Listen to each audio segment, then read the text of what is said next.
I now want to talk about setting goals. And before we get into our goals workshop, let me give you a few ideas about goal setting that became terribly helpful for me in those early days. Of all the things Mr. Shoaff taught, this is the one I picked up on right away and started making major changes. My income changed from a few hundred a month to a few thousand a month in a matter of months. Some personal development things took me a little longer to get underway, but goal setting, I picked it up immediately and went to work on it. No telling what we can do with it. And sure enough, by setting goals, making designs and plans, putting it together, no telling what you can do for your personal life, and social, economic life, whatever projects you've got in mind. If you start paying a little more attention. Mr. Shoaff said to me, Mr. Rohn, you've always set goals, but before now you've probably done it haphazardly and spasmodically rather than deliberately. And that's a good thing to note. We've already set goals, only we just haven't done it really thoughtfully and carefully and with plan and with intent and with deliberation and consistently.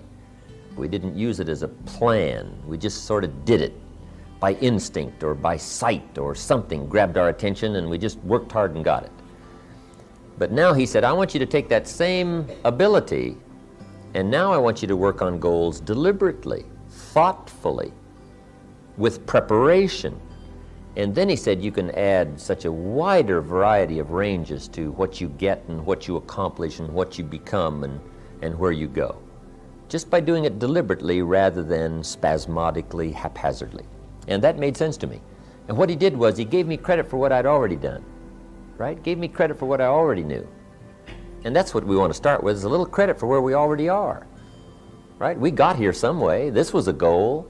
To get here, we've set some goals, we've done some things, but where you might have done it just sort of loosely and once in a while and you know, the ups and downs, now, from now on, with just a few pointers that I found helpful, I think you can start making real deliberate plans, really setting it out so that goals and dreams for you have an incredible attraction.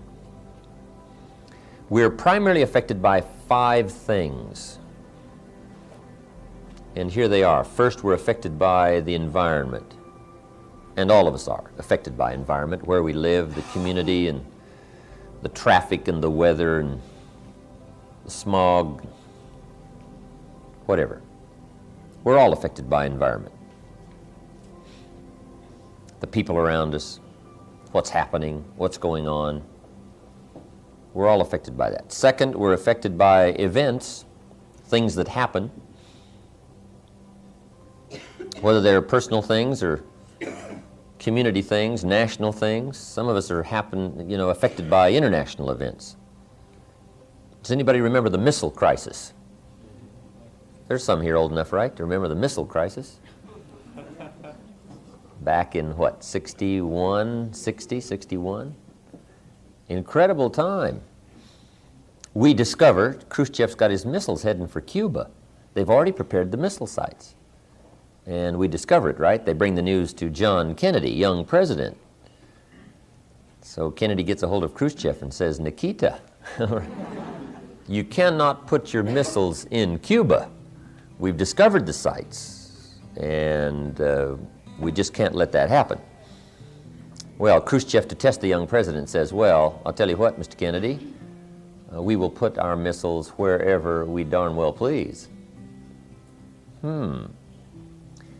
Kennedy says, no, you don't understand. You can't put your missiles 90 miles from Florida. You can't. Khrushchev says, well, if we wish, we will. Kennedy says, you don't understand. And now it's getting a little bit heavy, right? Khrushchev says, the ships with the missiles are already on the way.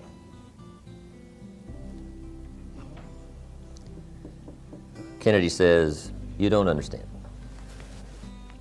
We won't let them arrive. Now it is getting heavy, right? Some of my friends were booking passage to Australia. Right? Let us get on the other side of the world. Khrushchev says, if you touch my ships, we got war. Kennedy says, well, maybe you don't understand. If it is war, you will cease to exist. People were buying bomb shelters. Remember back then? Digging holes in their backyard. Getting ready. It was an event that affected us all. And I think Dean Rusk, Secretary of State at the time, put it best. He said, Kennedy and Khrushchev were staring at each other, and fortunately, Khrushchev blinked.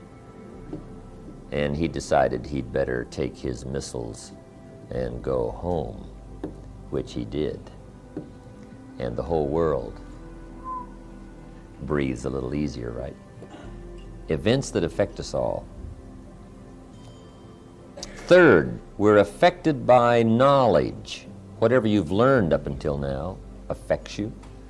The books you've read, the experience you've come into possession of, the awareness you've accumulated up until now in your life certainly affects you. Next, we're affected by results. Whatever results, accomplishments, or failures of the past. All those affect us. The current economic results you have. Okay, all of the results of the past affect us. And fifth, we're affected by our view of the future.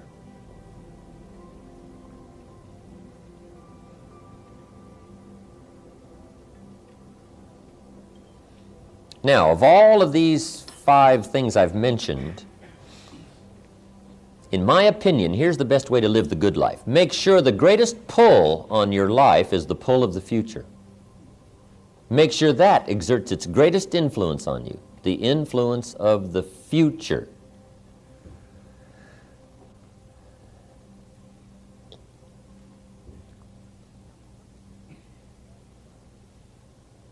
Now, see, some people are mostly affected by the environment. They're mostly affected by their associations. They're mostly affected by what's going on around them.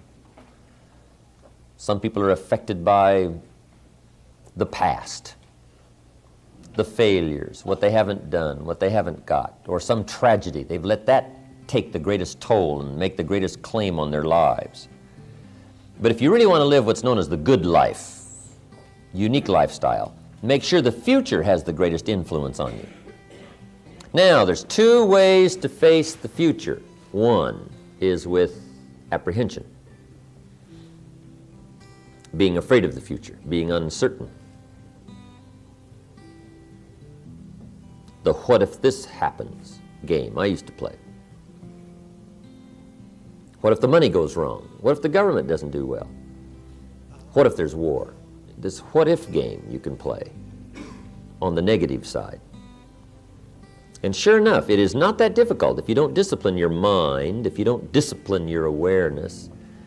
It is not that difficult to be apprehensive about tomorrow, about next week, next month, next year, the future.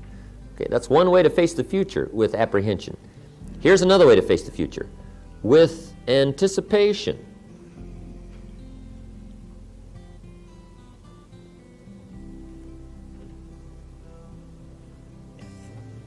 So if you can arrange it so that you anticipate the future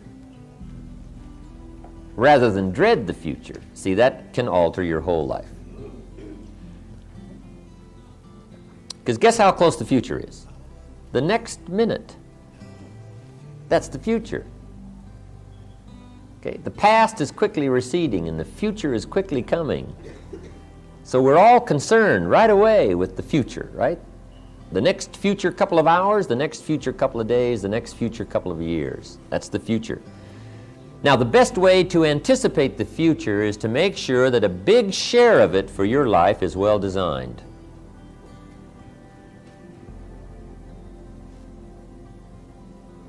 Some of the future we anticipate simply by speculation. It looks like humans are figuring out better ways to do things. We anticipate the coming explosion in electronics and all of the things that are being invented for our safety and comfort and productivity. Okay. We can anticipate, conquering some diseases, finding a cure for cancer. There's all kinds of positive things to think about, to anticipate for the future. But for your own personal life, the way to anticipate the future is to design it well. Let me give you a little diagram to explain part of this. In our lives, here's what we're primarily involved with. Draw 4 little boxes. This little box is called potential. And this box is called action. This box is called results. And this box is called attitude. Now, since everything affects everything else, we primarily proceed based on how we feel. Primarily. Part of it is intellect, but the biggest part of it is emotion, how you feel. How you feel determines whether you read or don't read. Right? Reading is not really a skill problem. Now, you learn some better skills for better reading, but most of you knew how to read, right, before you ever got here. So whether you read or not is not really a skill problem. It's an attitude problem. The direction you take is attitude. You can decide to be happy or sad. That's attitude. How you react to a certain situation is primarily attitude. Right? You can either care or not care. You can listen or not listen. You can go or not go. Right? You can be there or not be there. You can decide or not decide. That's all by attitude.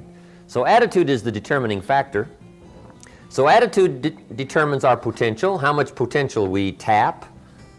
Guess how much capacity we have? No telling. I mean, we're just now beginning to understand the mental, emotional, human capacity. Our lives are far too brief for the capacity,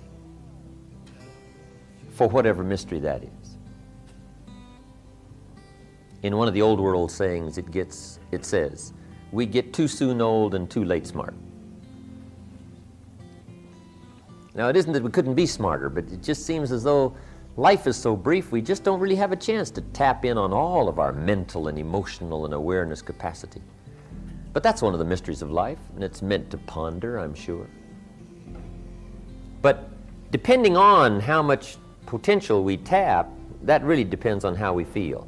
Now, if we don't tap much potential, of course, we're going to have a poor action plan. The person says, well, I'm not getting there early and leaving late if this is all they're paying. Most everybody wants to know. Not most everybody. Some people want to know. How little can I do and how much can I get? I found it a bit disturbing when I got to Australia. I found the people incredibly vigorous, but I also found that they were trying to figure out ways to work less and less and less and earn more and more and more. Have you heard of that philosophy? The question was, how little can we do and how much can we get? Remember, everything has 4 parts. Everything has 4 parts. 1 is cause. 2 is effect.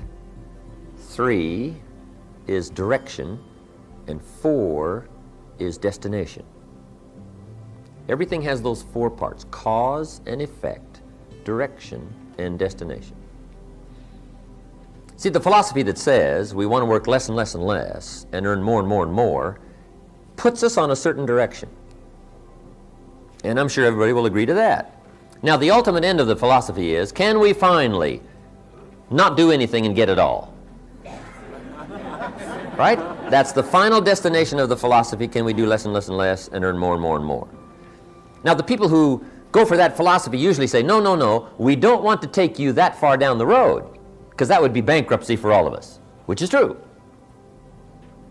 right? They say, we don't want to take you that far down the road. Well, now the next question is, how far down that road do you want to take us? See, there's always a danger point, right, of going down one road too far, because sometimes when momentum is created, demise is soon. You cross the line of no return once you go too far. So you've always got to be careful of your philosophical approach to make sure the direction you're going and the ultimate destination. Because one of the major questions for all of us to ask, if you keep pursuing your present plan that you've been engaged in for the past year, where will it almost ultimately take you in the next 10, 20 years? Because one of the major questions to ask is, 10 years from now, you will surely arrive. The question is, where? Where are you headed with your current reading schedule? Where are you headed with your current philosophical position? Where are you headed with your current attitude toward the potential you tap from your own abilities and the action plan you have? Where will you finally wind up? See, those are major questions. What we all want to make sure is that what we're doing is taking us in the direction we want to go and will cause us to arrive where we want to arrive. Otherwise, sure enough, 5, 10 years from now, you could wind up being where you don't want to be, wearing what you don't want to wear, driving what you don't want to drive, living where you don't want to live. Now's the time to fix the next 10 years, right? Now's the time to come to some better philosophical conclusions. But we're all affected by this, how we feel, the potential we tap, the action we take. Now, the action we take brings a certain amount of results. If we've got a poor plan tapping little potential, what kind of results do we get? Awful. Now, if you've got bad results, how do you feel? Since everything affects everything else. Yeah, lousy. That's a good word. Lousy. Now, if you feel bad, what kind of potential do you? How many classes do you take? How many skills do you learn? You just don't go, right? Now you've got a poorer plan. You get there later and leave earlier. Figure out a way to do less instead of more. And that brings poorer results. Inflation finally starts eating you up here. Now you really feel bad. Now you're not going to tap very many of your skills. You're going to come up with a poorer plan, poorer results. And this cycle now is going down. And almost everything is either cycling up or cycling down. Nothing ever just sort of hangs in there. Right? Life is sort of like riding a bicycle. You either got to get on or get off. You know, get going or get off. You know, you just can't hang in there. Right? We're either climbing or sliding. We're growing or dying. And how we feel in the cycle of events that are happening in our lives is usually either taking us up or taking us down. Now, if we're going down, we got to step in here somewhere and change all this. Now, question. To change the cycle of what is happening in your life, where do you step in to change this whole process? Attitude. We only proceed from how we feel. Now, what you know determines how you feel, but what happens to you determines how you feel. Humans have the incredible ability to finish the future before they start it.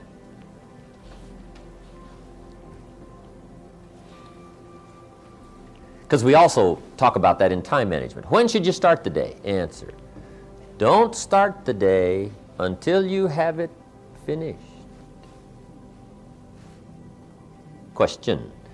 Is it possible to finish something before you start it? Answer. Of course, humans have this unique ability. It's like building a house. So you don't start building your house till you have it finished. You mean you can finish a house before you start it? Yes. It would be dumb to start it until you had it finished. Okay? We finish it by plan. We finish it by design. Now then, goals can become like a magnet. What you want now is the pull of the future. Now, some things will pull just because intellectually you're aware of the potential and the possibility of the future. That will pull. The discoveries and what can happen and the economy and living in this unique country and the market possibilities and the potentials. I mean, you can get excited about that, simply intellectually. However, for the real pull on your constructive life to progress, now you've got to design the future for your personal life in order for it to pull. But if you will design it well, it will pull. The goals will become like a magnet. Okay? They will start to pull. The better you define them, the stronger they pull. Now the next part here is give reasons for your goals. And we'll get into that when we get to the goals workshop. But just make a little note. The reasons for your goals. Purpose. And I have a little phrase for you that says, purpose is stronger than object. Object will pull. Object well-defined will really pull. Purpose given to object well-defined pulls like you can't believe. And that's the process of being enticed to get up early, stay up late, hit it all day, enticed to read the books and find the answers, develop the game plan, no detail is too small. You're excited about facing the day simply because you've got it well designed and you've given excellent purpose for it. See, if you have a goal of a $500,000 home, that will pull. But the next question is, what for? What's your purpose of the $500,000 home? You say, well, for the feelings, my family, how they're going to feel, the prestige, I'll be able to entertain. See, now we're really getting to the stuff that pulls. Purpose really pulls. Now, the purpose can also be for your life and your lifestyle. Okay? The purpose for becoming a unique person. What kind of influence do you want to have? Right? What kind of effect do you want to have on other people? What kind of return do you want in the way of thanks and recognition for the person you've become and your life of sharing? See, once you start dreaming about what you can become, the effect you can have, the joy it's going to give you, the return that's going to come, you just start designing this incredible purpose for your life. And make sure that you include family and friends, because many times what we do for others pulls greater than even what we want for ourselves. If you can see yourself being uniquely benevolent, providing things for people they never dreamed they could have, helping them to accomplish things they never dreamed they could accomplish, how that's going to make you feel, the kind of person you're going to become from it, the joy you're going to get from it, you just must ponder that and think about it, talk about it, and design it. See, most of the answers for your life you're not going to find this weekend. You're going to find them out of your own experience. But if we can just get you started, if you can just get started reading, if you can just get started asking questions, if you can get started thinking on paper, that's where the answers are going to flow. I think some lectures, they promise too much for the weekend. One of my wealthy friends says, Mr. Rohn, I will not insult you by telling you what to think, but I want to help you by showing you how to think. Because the answers are going to come from your own experience. They're going to come from your own brain power. But if we can have some guidelines that'll help us to find the answers for the future, see, that can then become a very valuable weekend. And perhaps we've gotten some answers here, but most of them for your life and the rest of your life are going to come from your own experience, your own awareness, your own thinking power. But your new ability to read better and think better and design your life better and have better goals and better time management and a better appreciation of lifestyle and value and uniqueness and intelligence and awareness and intellect. See, that whole process now gives you incredibly high chances starting Monday to better your life in a short period of time. You can't believe some of this and what's going to happen to you in the next week, the next month. I know. Those early days when I first got a hold of some of this from Mr. Schoaf, I couldn't sleep nights. I couldn't believe that I'd discovered the man who was going to teach me how to be wealthy. It was just too much for me at first. It was unbelievable. I went down to 118 pounds. I mean, unbelievable. I almost wasted away. I was so excited. I couldn't eat. I lost my appetite. It's unbelievable. I'm just trembling with excitement to think that I found the answers for wealth, happiness, lifestyle, fortune, world travel. prestige, affecting people, personality. I couldn't believe I was on the beginning edge of all of that.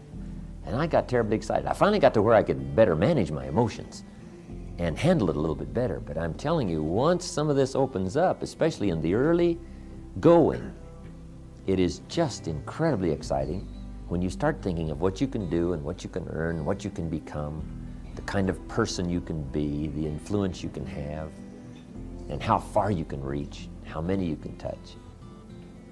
It's incredible. I'm still blown away by it all. Somebody asked me, you've been doing these seminars now 17 years. Doesn't it get a little old? And the answer is no. I'm just as excited about doing this one this weekend as I was doing my first one. In fact, I'm more excited about this one because I'm better. The first ones I was worried. This one I'm just sheerly excited because I know some of you out there are going to be where I was at age 25. And some of this stuff is going to explode on your consciousness, and you're going to have some stories. And who knows, you may be writing your books, giving your seminars. And you're going to be sharing, maybe around the world. Who knows what'll come out of a weekend like this? And I know that. So that's what gets me excited. You never know who you're sharing with. You never know who you've recommended an idea to. You just don't know. And out of a room full of this many people, you know, serious about making changes and getting information, no telling what can happen from this. And the letters and the stories, I already know, because I've had it happen to me now over the last dozen years especially. But it can be exciting. Now, the major value of reaching a goal is not to have the goal,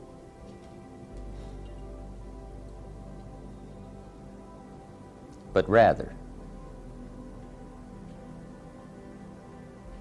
the person you have become to acquire it. The major value of reaching a goal is not to have the goal, but the person you have become to acquire it.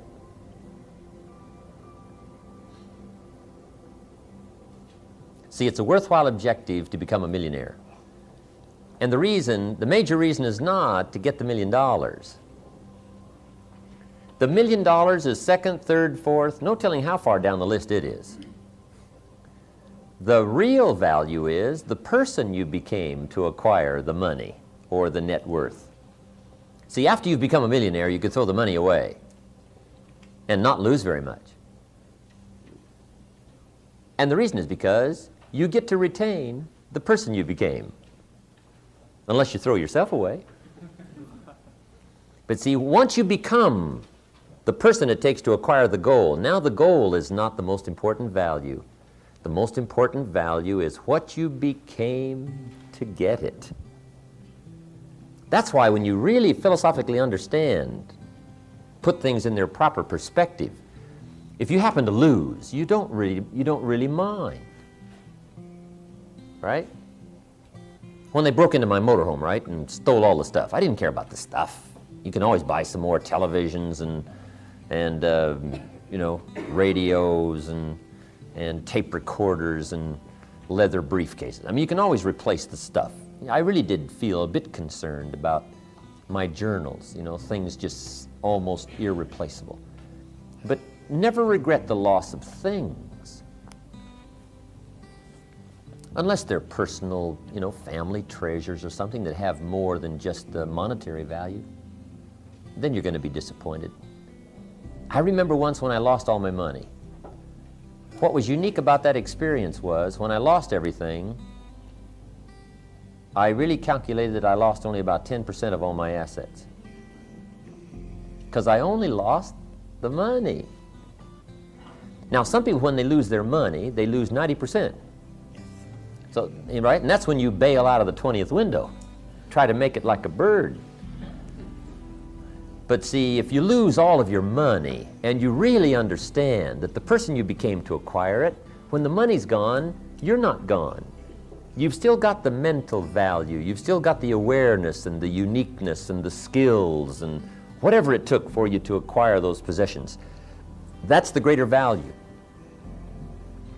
That's why it's true the love of money is evil. And the reason is because if you put your love where the money is instead of the true value of the person you become to acquire it, Then see, when it's gone, you've lost everything. When Jesus, the master teacher, told the rich man to sell all he had and give to the poor and become a disciple, he was not asking him to do something that was so totally obnoxious and wrong, to give away his possessions. It's because the master teacher understood where the true possessions were, right? If he had become a wealthy young ruler, if that's what he became, then he could give all of his possessions away and still not lose any of his wealth, because he could still be the person he was. So once you understand where the true values are, then you use goals not just to reach the goal, but you use goals as an enticement to become a better person. Now you're zeroing in on the true enterprise of life.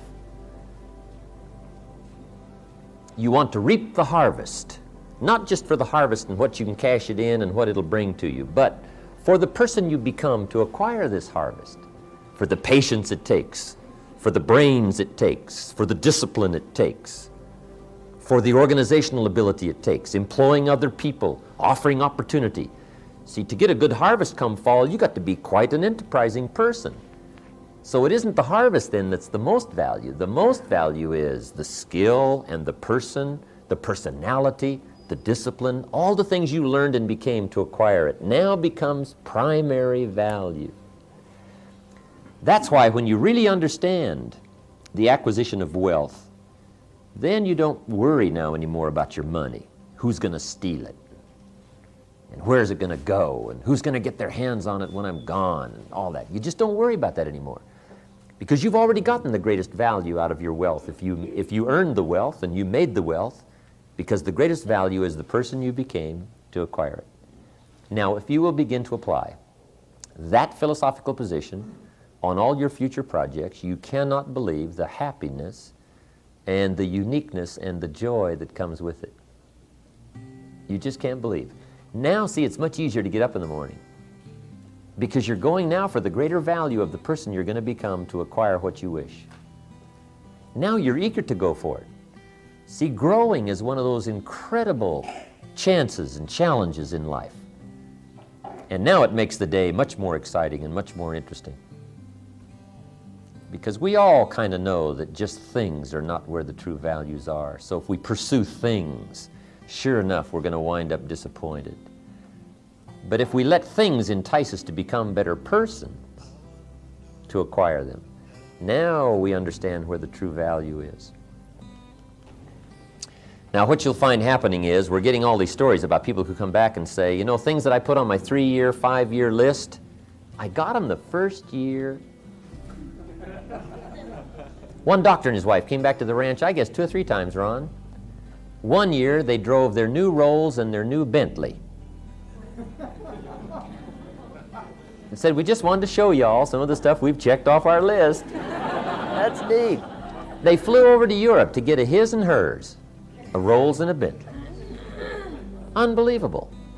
They wanted to double their practice in 3 years. They doubled it in about 10 months. Unbelievable. And we keep getting this little called progress report, right? About every 6 months we get this updated progress report that says, let us tell you what's happening to us now, right? Once they got started on this, they just zeroed right in, and they couldn't believe all these incredible things that start happening. See, what you do is, if you work on some of these things properly, you let the good surprises of life start stacking in your favor. You know, the good things happen to the people that are out there becoming enterprising and growing and changing. You know, some people call it luck. But see, luck is merely taking advantage of opportunity, operating in the marketplace where the good things happen. See, now if you're not out there, it's just not going to happen. You know, luck does not come by and seek you out. Usually, you know, what we call luck falls upon those people that are out there operating in the marketplace, that are out there doing it. You say to the salesperson, oh, you got a lucky sale. No, that was just the 20th sale. They worked on the other 19, and then here comes one out of the sky. But unless you're out there, they won't fall on you hiding in a cave.